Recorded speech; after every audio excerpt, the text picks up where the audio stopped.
Hi అండి, అందరికీ నమస్తే. Welcome back to our channel. ఈరోజు వీడియోలో స్వీట్ కార్న్ అలాగే రాగి పిండితో ఒక healthy and tasty breakfast snack recipe చూపించబోతున్నాను. ఇది టిఫిన్ అలాగే స్నాక్ లాగే కాకుండా వెయిట్ లాస్ అవ్వాలనుకునేవారు లంచ్లోకైనా లేదా డిన్నర్లోకైనా చాలా ఈజీగా అలాగే టేస్టీగా ప్రిపేర్ చేసుకోవచ్చు. రాగి రోటీ చేసుకోవడం రాని వాళ్ళు లేదా ఇష్టపడిన వాళ్ళు ఒకసారి తప్పకుండా ఈ ప్రాసెస్లో ట్రై చేయండి, మీకు బాగా నచ్చుతుంది.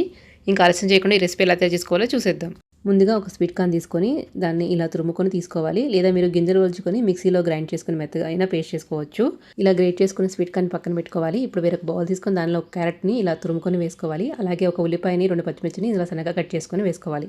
ఇంకా దీనిలోని ఒక 2 రెమ్మల కరివేపాకుని కట్ చేసుకొని వేసుకోవాలి. అలాగే ఒక గుప్పెడు కొత్తిమీర కూడా వేసుకోవాలి. దీనిలోనూ ఒక 1 టీ స్పూన్ జీలకర్ర కూడా వేసుకోవాలి. మీరు కొత్తిమీర ప్లేస్లో మెంతికూర అయినా పాలకూరైనా వేసుకోవచ్చు. నెక్స్ట్ దీనిలోనే ఒక 1 టీ స్పూన్ గరం మసాలా, ఒక 1 టీ స్పూన్ ధనియాల పౌడరు, 1 టీ స్పూన్ కారము, అలాగే రుచికి సరిపడినంత సాల్టు, చిల్లీ ఫ్లేక్స్ వేసుకొని 1 కప్పు రాగి పిండిని వేసుకోవాలి. నెక్స్ట్ దీనిలోనే అదే కప్పుతో ఇంకొక కప్పు శనగపిండిని వేసుకోవాలి. శనగపిండి వేసుకోవడం వల్ల టేస్ట్ చాలా బాగుంటుంది. మీరు వద్దనుకుంటే ఓన్లీ రాగిపిండితోనే ప్రిపేర్ చేసుకోవచ్చు. ఇప్పుడు ఇదంతా ఒకసారి బాగా కలిసేలాగా వాటర్ లేకుండా చేతితో ఒకసారి మిక్స్ చేసుకోవాలి. నెక్స్ట్ దీనిలో నేను 1 టీ స్పూన్ నువ్వులు కూడా వేసుకుంటున్నాను. ఇప్పుడు ఇవన్నీ ఒకసారి బాగా మిక్స్ చేసుకొని వాటర్ ఏమీ యాడ్ చేయాల్సిన అవసరం లేకుండా ఇలా మెత్తని ముద్దలాగా చేసుకోవాలి. మీకు కొంచెం వాటర్ అవసరమైతే వేసుకోండి. నేనైతే ఇక్కడ 1 స్పూను పెరుగు కూడా వేసుకుంటున్నాను. ఈ పిండిని మరీ గట్టిగా కాకుండా ఇలా కొంచెం సాఫ్ట్గా మిక్స్ చేసుకొని పక్కన పెట్టుకోవాలి. మీకు కావాల్సిన సైజులో ఉండని తీసుకొని చపాతీలాగా ఒత్తుకోవాలి. స్టవ్ మీద మందపడి ప్యాన్ పెట్టుకొని దానికి కొంచెం నెయ్యి కానీ ఆయిల్ కానీ అప్లై చేసుకొని ఇలా కొంచెం థిక్గా ఒత్తుకోవాలి. ఈ రొట్టెని ఒక క్లాత్ తడుపుకొని దాని మీదైనా ప్రిపేర్ చేసుకోవచ్చు. అప్పుడు డైరెక్ట్ పెనం మీద వేసుకోవడం ఈజీగా ఉంటుంది.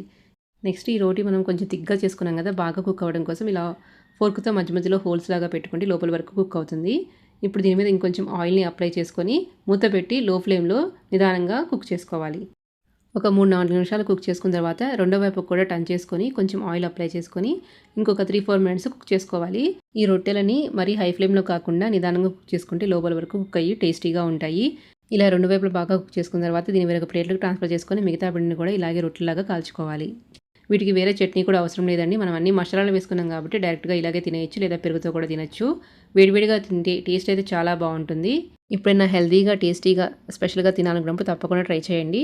మీకు ఈ వీడియో నచ్చినట్లయితే లైక్ చేయండి. అలాగే ఇలాంటి రెసిపీ అప్డేట్స్ నోటిఫికేషన్ మీకు రావాలంటే మన ఛానల్ని సబ్స్క్రైబ్ చేసుకోండి. మీ ఫ్రెండ్స్కి కూడా షేర్ చేయండి. Thank you for watching.